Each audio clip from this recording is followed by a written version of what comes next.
pépite est une masse de métal principalement doré. Repérer une pépite ne consiste pas à se limiter à son apparence, mais de connaître les qualités exceptionnelles qu'elle renferme.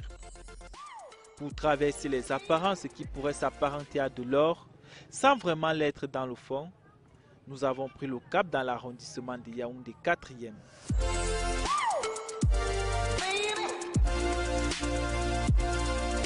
Pour le quartier Hawa Escalier, lieu dit Ewankan pour explorer une pépite qui a choisi de creuser dans un secteur peu parcouru au Cameroun, le livre. C'est dans un immeuble fondu au quartier que l'entrepreneur du livre Certi Haïssi nous reçoit. Voilà, prenez place. Bonsoir à tous, bonsoir. Bonsoir, bonsoir.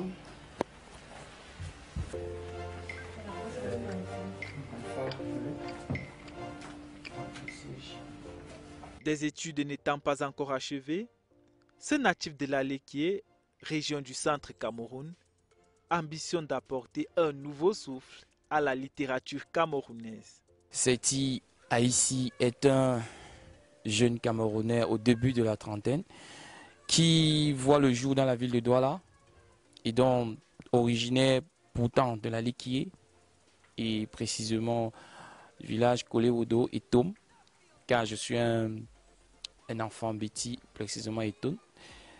Je fais des études secondaires et supérieures que je ne termine pas encore, mais je suis appelé par la passion de l'écriture. J'ai envie de faire valoir une certaine vision et une certaine bouffée d'énergie dont la littérature camerounaise a besoin aujourd'hui. Ce qui m'amène ici à Yaoundé et je m'intéresse un peu plus aux livres et à la production littéraire. L'Association des productions des écrits littéraires devient le produit longuement travaillé de Certi qui refusait déjà de s'engager dans les concours administratifs et construire son propre chemin. Voilà, appel, apprentissage et production des écrits littéraires. Seulement par la définition de ce nom, j'ai voulu mettre en avant une marque de fabrique. Pourquoi une marque de fabrique? J'arrive à Yaoundé tout jeune, plein de rêves, mais n'ayant pas un sou en poche.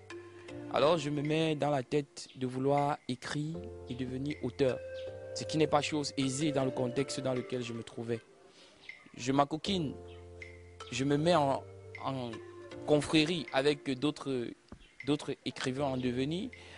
J'ai nommé La Jeune Plume, qui est le premier atelier où j'ai évolué, où j'ai écrit les techniques d'écriture, parce que j'étais là-bas le directeur des techniques d'écriture. J'ai enseigné l'écriture au travers des ateliers dans La Jeune Plume. Après, je me suis donné l'ambition ou l'envie de vouloir dépasser ça, de rendre ça plus concret. J'ai créé les ateliers Appel, où j'apprenais non seulement à monter un syllabus d'écriture sur le roman, le théâtre et la poésie, mais aussi, en passant par là, développer le processus jusqu'à arriver à l'édition. C'est là où donc je me donne pour mission de me former dans l'édition. Je me rapproche des aînés comme Madame Marie-Betty Mawem, dont j'ai été le directeur d'exploitation pendant 3 mois, à la maison d'édition Les Fous du Livre. Je me rends compte que avec son contact, j'ai développé beaucoup d'aptitudes. Avec les amis que j'avais dans le monde de la littérature, Ray de Prince, Ray Deby, je rencontre plein d'auteurs talentueux avec qui j'échange, comme Daniel Yango, comme Mout Long, le célèbre qui a écrit Ceux qui sortent dans la nuit, qui fascine énormément mon genre d'écriture et je me rends compte que lui et moi, on a la même façon de penser lorsqu'on décide de véhiculer un message. Alors je sors mon premier roman, Le sort des hiboux boiteux, qui déclenche un véritable tollé, parce que c'est la même année que j'obtiens mon prix international, mon prix national, jeune auteur, dans la catégorie nouvelle, la meilleure nouvelle. J'ai été sélectionné parmi les 10 meilleures nouvelles du Cameroun en 2021. Ça me propulse donc à avoir l'idée de vouloir faire en sorte que l'écriture devienne officiellement une édition. L'association des productions des écrits littéraires devient le produit longuement travaillé de Certi, qui refusait déjà de s'engager dans les concours administratifs et construit son propre chemin. Je pourrais dire que plus jeune, j'écoutais mes parents. J'avais presque pas de rêve parce que je faisais tout ce qu'on me demandait de faire. C'est donc devenu comme une rébellion quand je me suis rendu compte que ça ne marchait pas vraiment. À tous les coups, ça ne marchait pas. À l'école, on m'a dit fais ceci, ça a marché. Mais dans la vie, quand on a voulu me dire fais cela, ça n'a pas marché. Parce qu'en réalité, mes parents, je me dis, ils ne m'avaient pas assez observé. Je suis né avec l'aptitude de dessinateur. Je dessinais très bien. J'ai fait la peinture par la suite, par passion toujours. J'ai aimé écrire des romans. Parce que le dessin et le roman sont liés. Je faisais des bandes dessinées. Après, plus tard, j'étais très compétent en matière de français. J'ai toujours été le premier dans la chose, toujours. Vous voyez que c'est venu à moi. L'écriture est venue seule, par ses faits. Mais maintenant, mes parents ne voyaient pas ça. Ils voyaient un enseignant. Vous voyez un peu. Ils n'ont pas poussé plus loin, voyant que le dessin a plutôt un lien avec l'édition. La première de couverture, l'image, le branding, la publicité. Voilà à quoi ça devait me conduire. Je me suis intéressé à l'informatique parce que c'est un conglomérat de tout ce que je fais. Un éditeur qui n'est pas informaticien, j'allais oublier, coup dans le sac. Cette volonté de transformer le monde de la littérature camerounaise commence par quelques fondamentaux à observer en tant que jeune entrepreneur. Par exemple, avoir des partenaires plutôt que des collaborateurs. Qu'il s'agisse du montage de la première de couverture ou de la publication sur la toile d'une nouvelle dédicace d'un auteur. J'ai jamais voulu être le patron et avoir des employés. Ceux qui travaillent avec moi, que ce soit Robin qui est dans la communication, que ce soit Salem qui est dans l'administration et que ce soit Alpha qui est dans le graphisme, ce sont des personnes qui sont beaucoup plus des collaborateurs que des employés. Ça veut dire ceci, je produis des sources de revenus pour eux et maintenant je leur demande des services. Je ne sais pas si vous comprenez un peu, c'est un système américain. On n'a pas besoin de payer quelqu'un à la fin du mois, il se paye par les travaux qu'il fait lui-même. Alors, de ce fait, je n'ai pas besoin de les payer. Ça a déjà résolu un problème. Maintenant, le deuxième problème, moi-même, est-ce que je vis du livre? Oui, je vis du livre parce que je crée des situations dont les revenus ou alors les bénéfices, je les récupère. Donc, je fais un investissement qui me rapporte aussi. En tant qu'éditeur, je n'ai pas faim.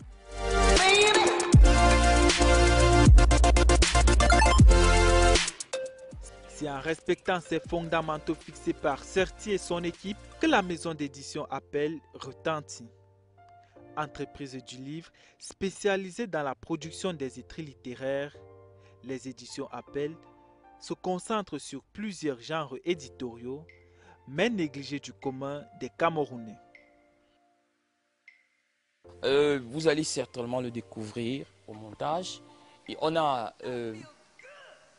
la poésie, qui est un genre qu'on a beaucoup édité. On a édité des auteurs comme Nadouche, Florenza récemment, avec l'échelle du renouveau. On a édité le talentueux Delphin Dikongué, qui est du côté de Douala.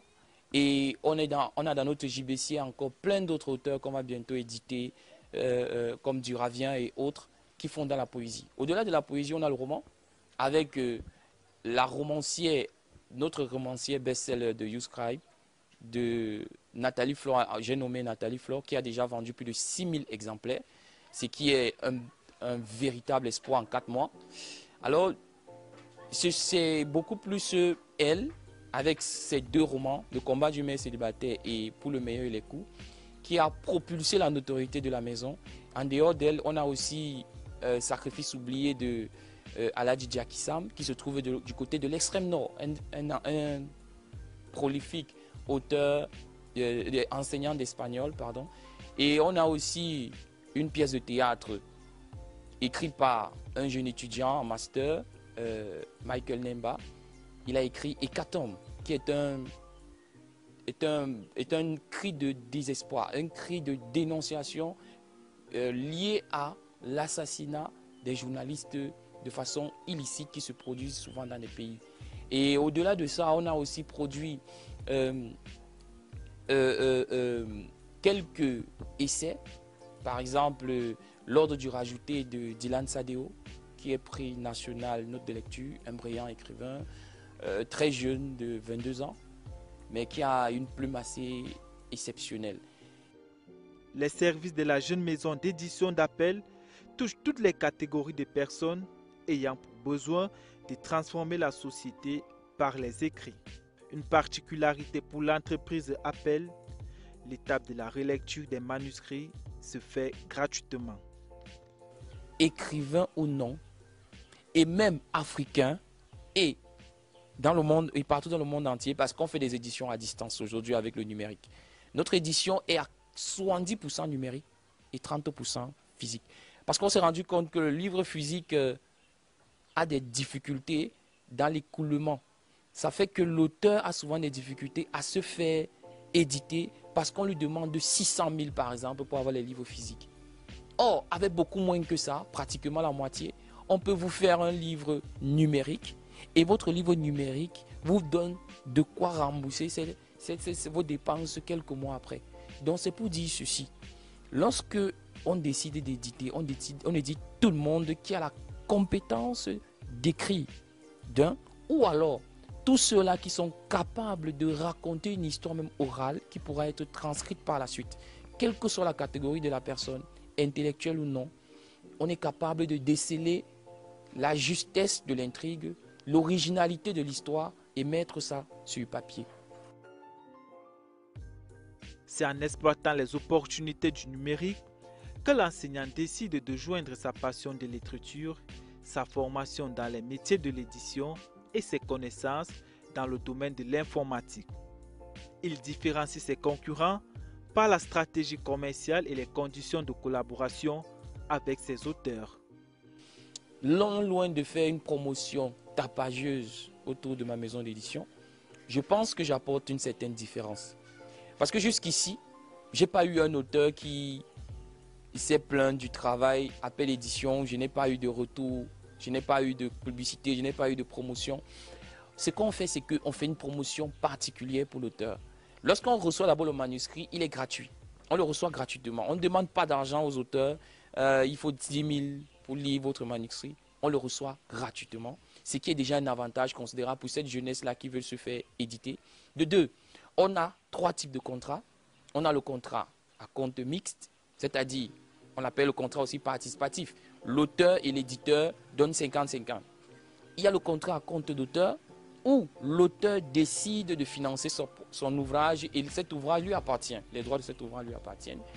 Et au-delà de ça, on a le contrat à compte d'éditeur où on a décidé de financer 100% du livre en mettant en place une stratégie où l'auteur doit participer à la vente de son livre. C'est ce qui s'est produit avec le combat du maire célibataire de Nathalie Flore et elle a été meilleure vente. C'est donc en fait cela. Et par ce fait, l'auteur peut vivre de ses écrits. Et c'est très important de le souligner. Parce qu'un auteur qui reçoit 100, 200 000 chaque mois de son livre, vraiment, il a de quoi payer son domicile et de quoi trouver un peu de quoi manger en attendant que ses autres entrées grandissent. Parce que plus vous écrivez, plus vos entrées aussi ont la chance de croître.